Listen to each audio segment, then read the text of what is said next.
are the planet of the crossing, and it's coming. And every 12,500 years, we're on the same side of the sun as this thing.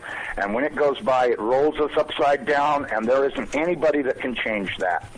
And that's why you've got your mass extinctions. Hell, they've found massive amounts of birds and stuff up against the White Cliffs of England, and it's just the evidence is all there, and the media has never hesitated to talk about it. It's just that they come out of the clear blue sky with it.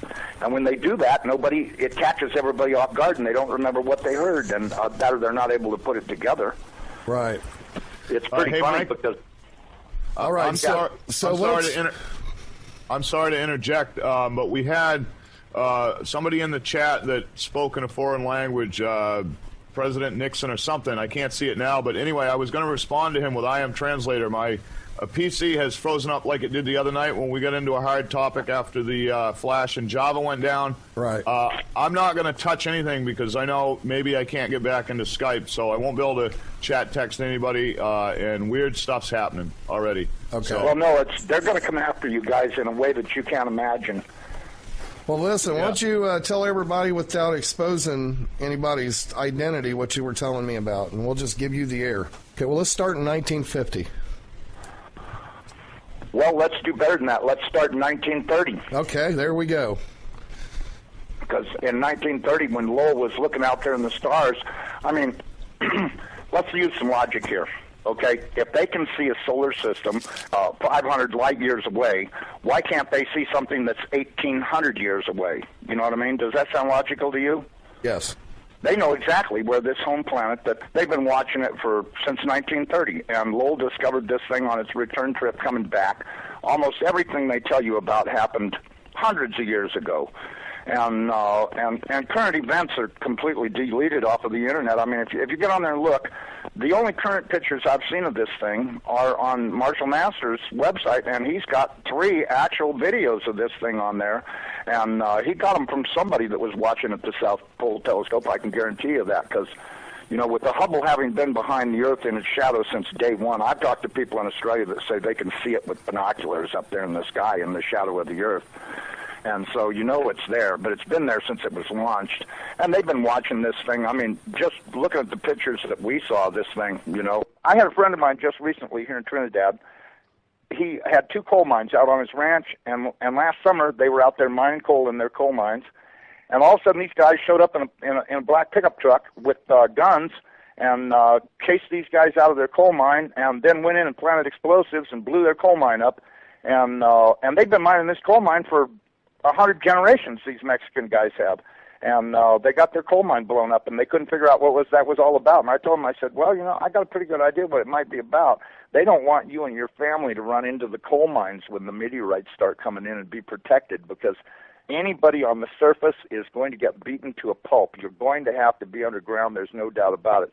My personal opinion is, if you're near the coast, you're history, because these tidal waves, even though they will wash back down, if these CIA guys I'm talking to are right, there'll be 3 islands where the United States used to be. There'll be the Sierra Nevada chain of islands, the Rocky Mountain Islands, and the Adirondacks, Appalachians, and Smoky Mountain Islands. And everything else in the U.S. will be underwater, including the Missouri Ozarks will be underwater, because they're saying that we can expect the water to be 6,300 feet in land altitude, which puts the water level up pretty high. But of course, you got 7 belts of water around the equator. You've got, if the equator it goes up through the center of the United States like they say it is, it's going to be pretty deep, because supposedly the West Coast will be below the equator, the East Coast will be above the equator, and the planet will go back to being.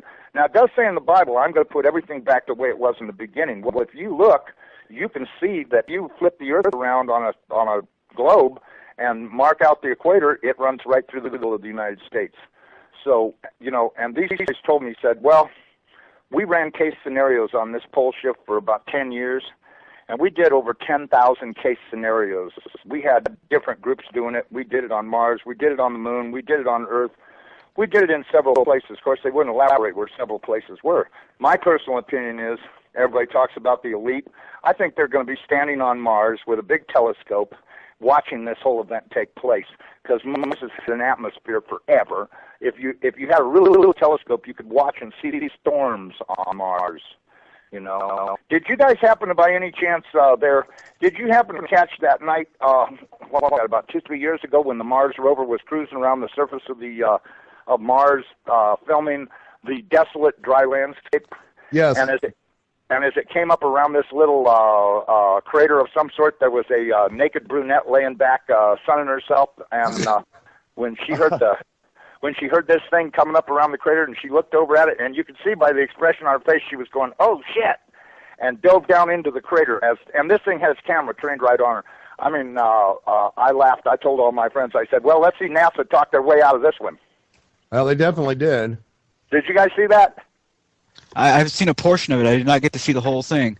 Yeah, it was on the nightly news in Florida where I was living. I couldn't believe it. I'm sitting there watching this, and there's a real good-looking, about a 30-year-old brunette with her tits sticking straight up in the air, and she's laying back sunning herself, and the camera is right dead on her, about 20 feet away. It was great. I couldn't believe it. I'm loving that you're getting such a kick out of it. I mean, to know what you know and probably see something like that and hear about it, I can understand where your humor comes from. These guys are so far ahead of anything that the people have found out about in this country. It's just absolutely stupid. But there was a pylon on Mars, and it broadcasted a signal, and nobody could approach the planet. And they did everything in their mind trying to figure out how to approach Mars, because they knew that there had been an ancient civilization there, because there was a beacon coming out that prevented anybody from approaching the planet. And they actually made a Star Trek episode similar to that, but it was a little bit different with Indians and stuff. But they finally, when they, at the, God, what's the name of that base in New York there that they had the not the Lompoc, did you guys ever hear about that base out there on Long Island that they had? Yes. The Air Force Base? What was the name of that Air Force? I don't remember the name of the base, but I know the one you're speaking of. Yeah, well, they had a big unit down in there. They discovered that by oscillating the frequency back and forth across the scale in a high digital frequency, by oscillating it back and forth across the whole frequency, it would cause a tear in the fabric of time to start to evolve.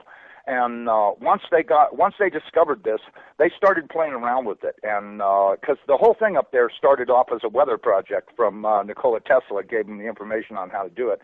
And then they started playing around and discovered one day that they could rip the time continuum wide open. And then once they discovered how to manipulate it, then they discovered that they could start and go places through time tunnels.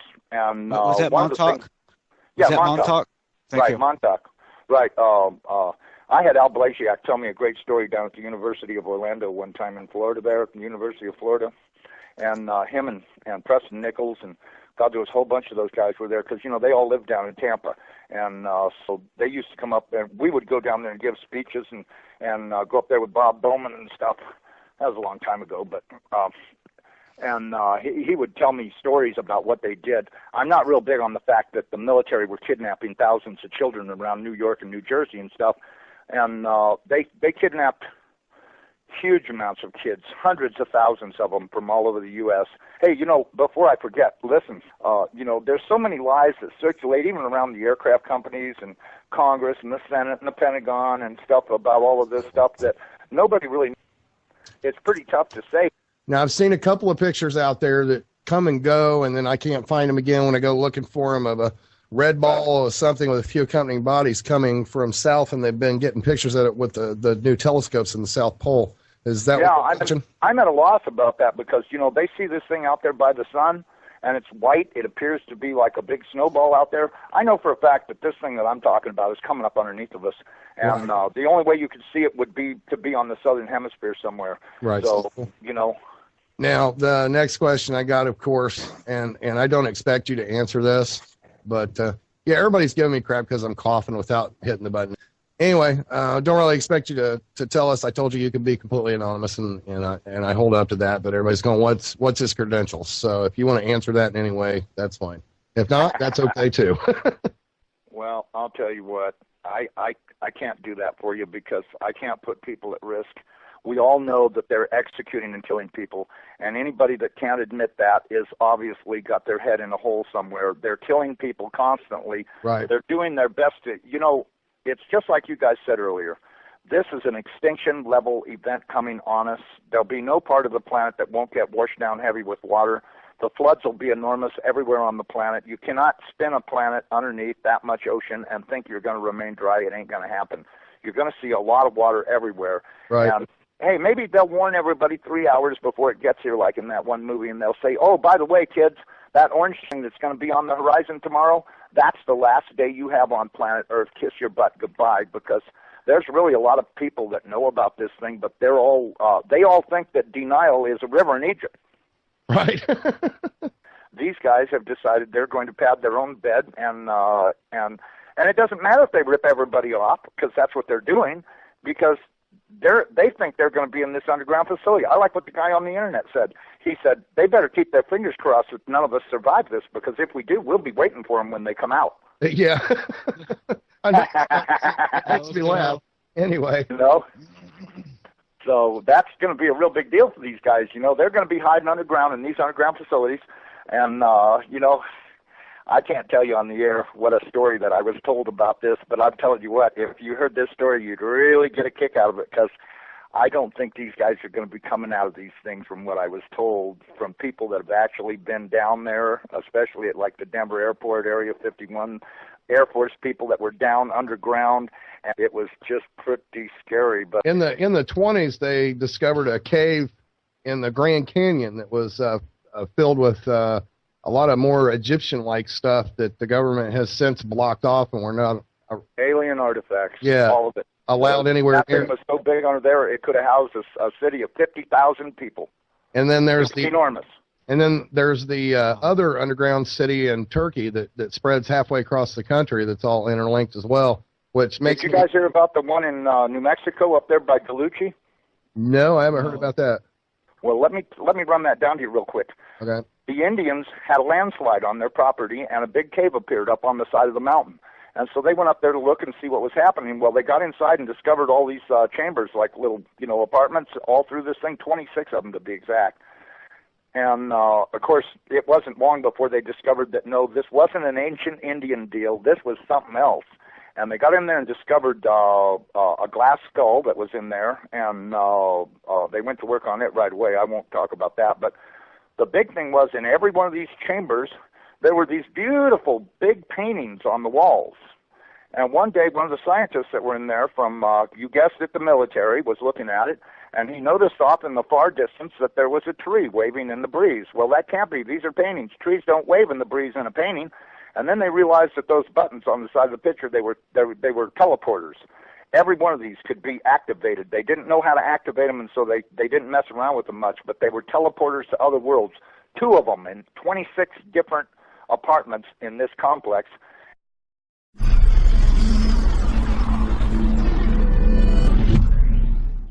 Are the planet of the crossing, and it's coming, and every 12,500 years we're on the same side of the sun as this thing, and when it goes by it rolls us upside down, and there isn't anybody that can change that.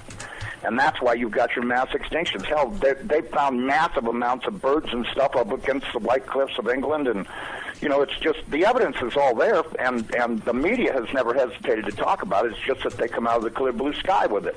And when they do that, it catches everybody off guard, and they don't remember what they heard, and they're not able to put it together. Right. It's pretty funny, Mike, because... All right, I'm sorry to interject, but we had somebody in the chat that spoke in a foreign language, President Nixon or something. I can't see it now, but anyway, I was going to respond to him with I am translator. My PC has frozen up like it did the other night when we got into a hard topic after the Flash and Java went down. Right. I'm not going to touch anything because I know maybe I can't get back into Skype, so I won't be able to chat, text anybody, and weird stuff's happening already. Okay. So, well, no, they're going to come after you guys in a way that you can't imagine. Well, listen, why don't you tell everybody without exposing anybody's identity what you were telling me about, and we'll just give you the air. Okay, well, let's start in 1950. Well, let's do better than that. Let's start in 1930. Okay, there we go. Because in 1930, when Lowell was looking out there in the stars, I mean, let's use some logic here. Okay, if they can see a solar system 500 light years away, why can't they see something that's 1,800 years away? You know what I mean? Does that sound logical to you? Yes. They know exactly where this home planet, that they've been watching it for since 1930.